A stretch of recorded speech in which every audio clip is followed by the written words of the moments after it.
Hello, my lovely people. This is Ashmita again, and welcome back to my channel. I know I have been out for so long. I have been vanished for quite some time now, but I am back, and I had a reason. बहुत सारी चीज़ें family में चल रही थी. At the same time, I had my personal reasons. But whatever, I'll try कि मैं हर week regularly एक वीडियो पोस्ट करूँ. But I am very sorry for this कि मैं एकदम से गायब हो गई थी and I made my YouTube audience feel कि मैं अब वीडियो शायद नहीं बनाऊंगी, जिसकी वजह से बहुत लोग मैसेज भी कर रहे थे और कमेंट्स में एक इंसान भी बार बार मैसेज कर रहे थे. आई नो आप ये वीडियो देख रहे हो. हाय. सो this video is going to be about how to stop seeking validation from people, how to stop thinking what other people think about you, how to stop caring about that. ठीक है. और ये topic choose करने का ना एक बहुत बड़ा रीज़न ये है कि I have been that girl जो कि सबका वैलिडेशन सीख करती है, जो कि हमेशा से वैसी रही है, जो कि मैं हमेशा से ऐसी लड़की रही हूँ ना, जो कि बोल रही है, मुँह फट रही है, लेकिन जब तक सामने वाले को हर्ट नहीं हो रहा है तब तक. मैं अपने रिलेटिव्स के लिए बहुत ज़्यादा स्वीट लड़की रही हूँ. इवन दो मैं मन में सोचती हूँ कि अगर ये मुझे अकेले में मिलेंगे तो शायद मैं इनका मर्डर कर दूँगी. But I have been that girl जो कि सोशल ऑर्डर में मिसफिट नहीं कहलाना चाहती है, सोशल ऑर्डर में फ़िट होना चाहती है हमेशा. ठीक है. And I have never liked this thing about myself. I see girls and I see boys जो कि इतने अलग अलग चीज़ें ट्राई कर रहे हैं लाइफ में, and I see them and I feel so happy कि यार ये लोग कितना इनमें जज्बा है, कितना इनमें गट्स है कि they are going against their parents, they are doing something which their families have never approved of. You know, उनके अगेंस्ट जाके कुछ करना, it's a very big thing. आप उतना उसको जितना भी आप गाली दे लो, बट द थिंग इज़ कि उनको वैलिडेशन से मतलब नहीं है. उनको पता है कि वो ये चीज़ कर सकते हैं और वो कर रहे हैं. तो हम इस वीडियो में ये सीखेंगे ना कि सोशल वैलिडेशन क्या होता है. सबसे पहले तो समझेंगे कि सोशल वैलिडेशन क्या होता है और उसको सीख करना कैसे बंद करना है. ठीक है. सीख करने का एक जो पूरा प्रोसेस है ना, ये प्रोसेस इतना टायरिंग है कि आप जब ऐसे इंसान बनते हो ना जिसको किसी चीज़ की परवाह नहीं होती, किसी से मतलब नहीं होता, you feel so relaxed. You actually feel कि यार life is so easy. Life was very difficult to you when you were thinking about all these people throughout. और लाइफ कितनी आसान बन जाती है जब आप इन लोगों के बारे में सोचना छोड़ते हो. ठीक है. तो firstly I will start with making you understand कि सोशल वैलिडेशन होता क्या है. देखो, आपको पता तो होगा ही, सिंपल लैंग्वेज में सोशल वैलिडेशन का ये मतलब है कि आप जब छोटी से छोटी चीज़ मैं छोटा सा एग्जांपल दूंगी. मैं कपड़े भी पहनती हूँ ना, या मैं बोलूँगी पहनती थी, क्योंकि अब मैं बहुत चेंज हो गई हूँ, तो मैं I don't relate with that person any more. कपड़े भी मैं पहनती थी, इयररिंग्स भी पहनती थी, चश्मा जो चूज़ करती थी सब दूसरों की पसंद का. ठीक है. I had no identity of my own. मेरे जो थॉट्स हैं ना, एक तरीके से वो भी मेरे नहीं थे. अपने आप के साथ कैसे बिहेव करना है, अपने आप को क्या कपड़े पहनाने हैं, अपने आप को कैसे ट्रीट करना है, ये भी मैं दूसरों के अकॉर्डिंग डिसाइड करती थी. You are getting me. जो दूसरों को पसंद है मेरे ऊपर, वही मुझे पसंद है अपने ऊपर. And it's not just limited to clothes. Social validation इन्हीं छोटी छोटी चीज़ों से स्टार्ट होता है. तो अगर आप ये चाहते हैं ना कि इस चीज़ पे काम करना, अगर आप चाहते हैं ना कि कैसे बंद करें, तो सबसे पहले समझो कि लाइफ में कितना घुस चुका है. लाइफ में, आपकी लाइफ में कितना ज़्यादा ये इंट्रेंच्ड है. लाइफ में आप कितना ज़्यादा इसको डेली लाइफ में अपनी प्रैक्टिस कर रहे हो. You could be a boy or you could be a girl. अगर आप लड़के हो तो बहुत चीज़ों में आप भी दूसरों की मदद लेते हो, अपने फ्रेंड्स की, लेकिन आप ना वो बाउंड्री रखो कि यार क्या मैं हर चीज़ के लिए अपने दोस्तों की राय मांगता हूँ, हर चीज़ के लिए. एंड राय मांगना, सजेशन लेना और अपने आप पे ट्रस्ट ही ना होना, हर चीज़ के लिए दूसरों के पास जाना, इनडिसाइसिव होना, ये एक्चुअली में आपकी पर्सनालिटी का एक फ्लॉ है. You should be taking decisions for your self. तो सोशल वैलिडेशन सबसे पहले तो ये समझो कि सबकी लाइफ में, जो लोग मेरी तरह हैं, जो लोग मेरे से रिलेट कर पा रहे हैं, लाइफ में बहुत ज़्यादा आपके छोटी छोटी चीज़ों में इंट्रेंच्ड है। आप समझ रहे हो? नाउ इस पे काम कैसे करना है? सबसे पहले तो समझो कि आप सोशली जितना भी ज़्यादा लोगों के साथ इन्वॉल्वड हो, आप उनसे वैलिडेशन क्यों चाह रहे हो? आप उनकी इतनी केयर क्यों करते हो?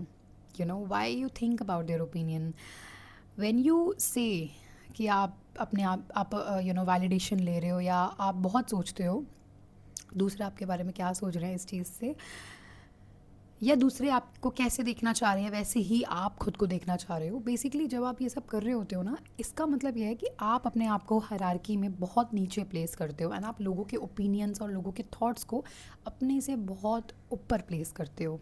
You are getting me? सबसे पहले तो ये हायरार्की आप अपने दिमाग से निकालो कि दूसरे लोग आपसे ज़्यादा सुपीरियर हैं।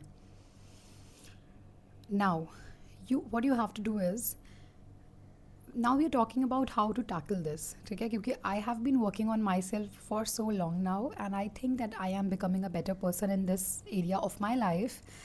I think सबसे पहले तो जो कपड़े आप पहनते हो ना, कपड़ों से स्टार्ट करो। जो आपको पसंद है वो कपड़े पहनो। कभी कभी अपने माँ बाप की मत सुनो, क्योंकि माँ बाप को हमने उस हायरार्की पे बिठा रखा है कि उनका जो ओपिनियन है, उनके जो थॉट्स हैं वो बहुत मैटर करेंगे। बट अपने हेयर कट से मैंने देखा है लड़कों को कि हेयर कट भी अपने मम्मी पापा की पसंद का कराते हैं, तो लड़कियां भी फॉर दैट मैटर, लड़कियों के तो बाल ही उनके मम्मी पापा के, मम्मी के स्पेशली हाथ में होते हैं कि आप अपने बाल नहीं कटवा सकते हो, आप अपने बाल इतने शॉर्ट कराओगे, उतने लंबे रखोगे। तो इतनी चीज़ें लाइफ की पेरेंट्स कंट्रोल करते हैं। Start from taking ownership from these areas of your life. खुद की पसंद के कपड़े, खुद की पसंद का अपीयरेंस, हर चीज़ खुद की पसंद की करो, ठीक है? दूसरी चीज़, जब भी आप कोई काम करते हो लाइफ में, तो अगर आप ये सोचते हो कि लोग आपके बारे में क्या सोचेंगे, या फिर मैं लोगों में कैसा दिखूंगा while I am doing this thing, this is called the spotlight effect in psychology. And I hope you know कि आपको ऐसा लग रहा है कि सब लोग आपके बारे में सोच रहे हैं, ठीक है? लेकिन the reality is maybe they were thinking about you for a minute or so, maybe for 15 minutes, maybe for half an hour, but trust me on this, इससे ज़्यादा आप किसी के दिमाग में हो ही नहीं, ठीक है? I have been that person. Class में कुछ भी होता था या सोशल गैदरिंग में कुछ भी होता था, मैं ऐसा सोचती थी कि स्पेशली, एंड हमारा दिमाग भी ऐसे काम करता है ना कि ओनली एम्बैरेसिंग मोमेंट्स याद रखता है, अच्छे मोमेंट्स जिसमें मैंने अच्छा किया होगा ऐसा कुछ मेरे दिमाग को याद नहीं होगा, ठीक है? मैं बहुत अच्छी चीज़ें भी मैंने कमाई हैं लाइफ में, बट मुझे वो याद नहीं होंगी, मुझे सिर्फ एम्बैरेसिंग मोमेंट्स लाइफ के याद होंगे। एंड मैं सारे एम्बैरेसिंग मोमेंट्स एक बार में बता दूंगी, इतनी अच्छे से विविडली मुझे याद है। तो अगर आपकी लाइफ में ऐसा कुछ हुआ है जिसमें आपके साथ कुछ एम्बैरेसिंग घट गया है, या आप लोगों के बीच में बैठे हो एंड कुछ ऐसा इंसल्टिंग आपके साथ हो गया है कुछ, तो आपको ऐसा लगता है ना कि 10 दिन बाद भी अगर आप उस चीज़ के बारे में सोचोगे ना, यू थिंक कि दीज पीपल आर उतनी ही इंटेंसिटी से they are thinking about you, but that's not true. इसी को हम स्पॉटलाइट इफेक्ट कहते हैं, कि जब आपको लगता है कि लोग आपके बारे में बहुत सोच रहे हैं, बट इन रियलिटी उनके पास टाइम ही नहीं है, उनके पास खुद की टेंशन्स हैं, उनके पास खुद की चीज़ें हैं सोचने के लिए, ठीक है? कोई नहीं सोच रहा है आपके बारे में इतना ज़्यादा जितना आप ये सोच रहे हो कि लोग आपके बारे में सोच रहे हैं, ठीक है? तो ये जो केयर है ना, जो लोगों के लिए आती है कि लोग आपके बारे में क्या सोच रहे हैं, लोग आपका हर एक एक्शन माइन्यूटली जज कर रहे हैं, माइन्यूटली मॉनिटर कर रहे हैं, ये थिंकिंग फ्लॉड है। एंड जब तक इस थिंकिंग में रहोगे, लाइफ में ट्रैप्ड रहोगे। This has been my personal experience, but now I think I just feel better and so light कि मुझे अब किसी की परवाह नहीं है, मुझे किसी से कोई मतलब भी नहीं है, क्योंकि at the end of the day मुझे पता है कि सिर्फ मेरे मम्मी पापा और मैक्सिमम माई सिबलिंग्स, क्योंकि सिबलिंग्स भी एक टाइम पे आपको छोड़ देते हैं, शायद पेरेंट्स ही ज़्यादा क्लोज आपके रहते हैं, सिर्फ हद से हद पेरेंट्स एंड सिबलिंग्स आपके लिए मैटर करने चाहिए। इसके अलावा if somebody is bothering your life, then you are on the wrong track my dear friend. अभी हाल फिलहाल में my grandfather passed away and I was the closest to him. मेरा हर एक एक्शन उनको प्राउड फील कराने के लिए होता था कि मुझे उनसे वैलिडेशन चाहिए थी, ठीक है, हमेशा, कि मुझे I wanted to become an air hostess, I wanted to get into modelling, I wanted to explore all these areas of my life. And ये बात है 12th क्लास के बाद की, ठीक है। मैं मतलब एकेडमिक्स में अच्छी रही हूँ, ठीक ठाक रही हूँ, बट मेरे को ट्राई करने का मन था बहुत ज़्यादा। लेकिन मेरे दिमाग में हमेशा ये आता था कि यार शायद से दादाजी चाहते हैं कि मेरे जो दादा हैं उनको मैं बाबा बुलाती थी, कि वो चाहते हैं कि मैं एकेडमिक्स में जाऊँ, एंड वो चाहते हैं कि ही सी दैट स्पिरिट इन मी, कि वो मुझे चाहते हैं कि मैं इस लाइन में आगे बढ़ूँ एंड कोई भी ऐसे ग्लैमरस फील्ड में ना जाऊँ, क्योंकि वहाँ पे सिर्फ अपीयरेंस तक चीज़ें थोड़ी लिमिटेड रह जाती हैं। तो for the longest period of my time, I seeked his validation and I did anything and everything to make him, proud of me. And I guess I did that to a level. But recently, yeah, we lost him. और मुझे ये realise हुआ कि उन्होंने अपनी पूरी life इस चीज़ में बिता दी कि लोगों को कंफर्टेड रखने में, लोगों के बारे में सोचने में, अपने बारे में ज़्यादा सोचते नहीं थे। तो यार now he is no more. And जब उनकी डेथ हुई ना, ऑल आई वॉज थिंकिंग कि अब तो मेरे पास कोई है ही नहीं जिनकी मैं वैलिडेशन सीख करती हूँ, because I don't care anymore now, I don't care. It's not like I am going to do anything bad, but मेरी लाइफ में जो वो एक इंसान थे ना जिनकी वैलिडेशन, जिनका मुझे चाहिए रहता था कि यार इनको लगना चाहिए कि मैं अपनी लाइफ में अच्छा कर रही हूँ, बाकी सब तो सेकेंडरी हैं। Now he is also not there. तो मैं अपने आप को ये समझा रही थी कि ये जो थॉट प्रोसेस है ना, ये गलत है कि वैलिडेशन प्रूव करने वाला, वैलिडेशन सीख करने वाला, सॉरी, ये अगर एक आध के लिए हो तो ठीक है, जैसे मेरा मेरे दादा के साथ था, it's okay because I loved him. But सबके साथ ये नहीं होना चाहिए, बिल्कुल भी नहीं होना चाहिए। पेरेंट्स मैक्स टू मैक्स, इसके अलावा किसी के साथ भी, किसी सोसाइटी के बंदे के साथ, कोई relative, no, it should not be there. And जब भी आप सोशल वैलिडेशन के बारे में सोचते हो, जब भी आप ये सोचते हो कि लोग आपके बारे में क्या सोचेंगे, क्योंकि मुझे ना ये चीज़ तभी समझ में आई जब मैंने डेथ को इतनी करीब से देखा। एंड सिर्फ मेरे दादाजी की नहीं, घर में एक और बहुत क्लोज वन की डेथ हुई थी अभी इन 2-3 महीनों में, बहुत कुछ हो गया। सो मुझे ये रियलाइज़ हुआ कि यार at the end of the day that person dies, and हम डेथ को उतना समझते भी नहीं हैं। हम मर जाएंगे यार एक दिन, एंड वी नेवर नो कि हम कल जिंदा है कि नहीं है। मे बी हम, I don't want to speak negative in my video, but we never know what happens to us tomorrow, right. मुझे नहीं पता कि अभी मैं नीचे जाऊंगी, मेरे साथ क्या हो जाएगा। तो सीरियसली मतलब आप लाइफ में जो करना, आप अपने दिमाग में ये इच्छाएं रख के मरना चाहते हो क्या, या अपने दिल में ये इच्छाएं रख के मरना चाहते हो क्या कि यार काश मैंने अपने हिसाब से काम कर लिया होता, काश मैंने लोगों से डरा ना होता। क्योंकि सोसाइटी कुछ नहीं है यार, हमको जितना सोसाइटी से डर लगता है ना, उतना डरावनी सोसाइटी है भी नहीं।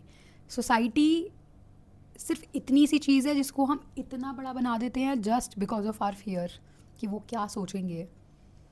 आप समझ रहे हो ये चीज़।